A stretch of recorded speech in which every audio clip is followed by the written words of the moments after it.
Hey Meanders, I'm exploring Cakebread Cellars in Rutherford, California. Come with me. I have been looking forward to this tour since we booked it well before our trip to Napa Valley. The visitor center is beautiful and welcoming, and check out these light fixtures that are made from exploded wine barrels. How cool! As we check in for our tour, our first tasting was poured, a 2023 Vin de Porche Rosé. It was bright and lovely, perfect for a warm afternoon. It's so charming here. Once we checked in, we were greeted by our guide, Dana, and our tour began with some history. In 1972, Jack and Dolores Cakebread purchased the property from friends of Jack's parents, the Sturdivants, whose home is still right here on the property. Today, it's used for the catering kitchen, cooking classes, and wine pairings. The vineyard is still owned by the Cakebread family today. Jack became a freelance photojournalist, so the majority of the landscape photos you see around the winery were taken by him. One of them is on the bottle of our next tasting. Cakebread produced their first vintage in 1974, a 1973 Chardonnay, and now we get to try a Chardonnay from their 50th anniversary, the 2023 vintage. Our guide taught us about malolactic fermentation. This occurs after the yeast in the initial fermentation has died, and it is then stirred back into the wine, and it forms lactic acid that makes the wine creamy. This was a 0% malolactic wine, so it was very light and crisp. Robert Mondavi recommended to Jack, who was in his 40s, that he go back to school to become a winemaker because the Cakebreads couldn't afford to hire one at the time.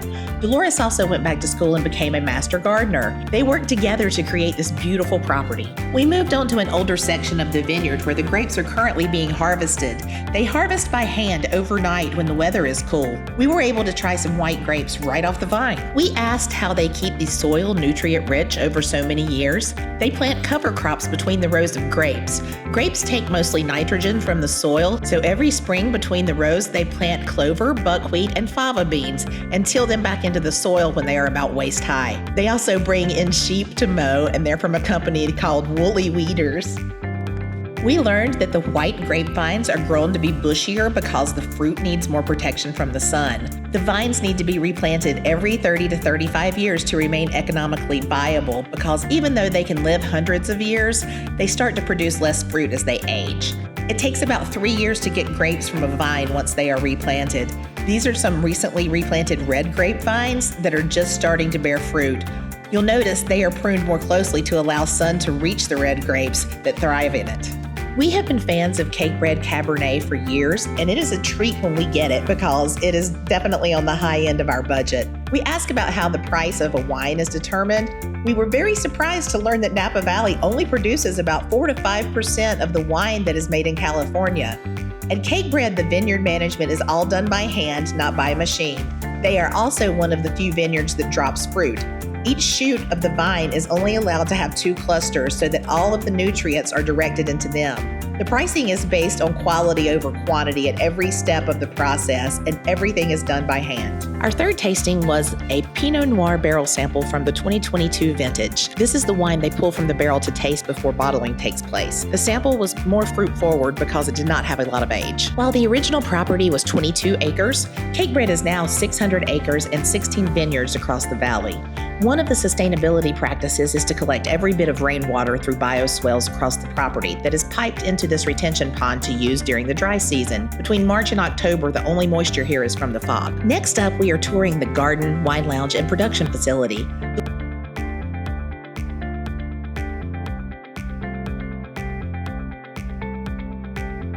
Dolores' garden was initially 5 acres, but today it is a smaller, sustainable chef's garden, which is absolutely gorgeous and certified bee-friendly. There's not one weed in sight, and they use marigolds for pest control.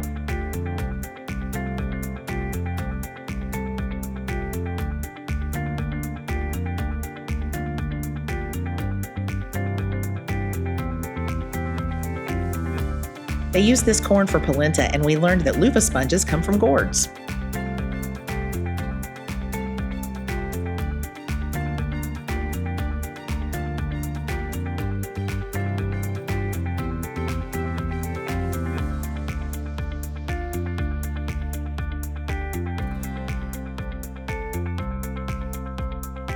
Because our visit coincided with the beginning of harvest, we weren't allowed inside the barrel storage room. We were, however, allowed to peek through the glass. They use a combination of both new and used handmade French oak barrels. The barrels are toasted, and red varietals use the newer barrels. These refrigerated fermentation tanks are ready and waiting for the white grapes that are being harvested now. Each of these tanks holds on average 16,000 bottles of wine. Two of the Cakebread's sons decided to make their careers at the Vineyard as well. Bruce became the second winemaker after his dad. Mom took care of sales and marketing with their son Dennis. These tanks are made of concrete, and the shape is significant because it creates stirring during the active bubbly phase of fermentation, so the yeast stays well distributed throughout.